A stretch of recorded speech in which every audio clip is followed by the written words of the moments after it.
And with severe weather and the potential for tornadoes in mind around Metro Atlanta, we're looking back at a tornado that ripped through downtown 17 years ago today.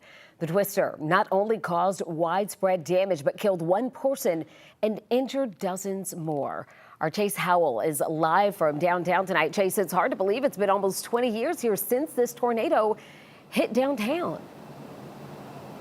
Jennifer, it really is, and it makes you think, what would happen now if a tornado ripped through downtown with all the developments that have popped over after the last decade or so? Well, I asked the city's emergency management just that, and they say they're prepared for anything to happen.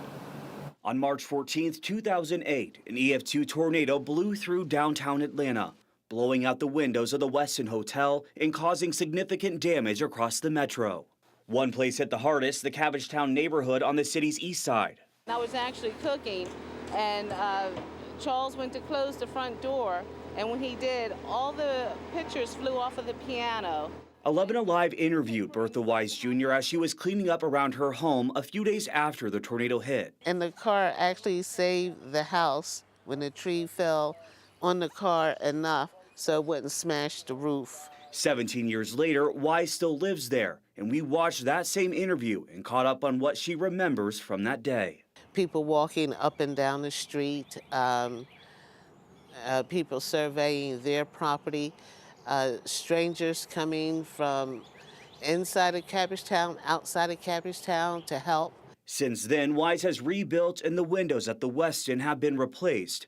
But what if a tornado hit downtown now? The city is prepared to respond. Asher Morris is with Atlanta's emergency response team. He says the city has been monitoring the severe weather that could cause tornadoes downtown and have been in communication with various agencies to create a game plan if it were to happen. So as soon as the tornado or any type of major weather incident would clear, obviously our first responders are ready to respond to any type of 911 call.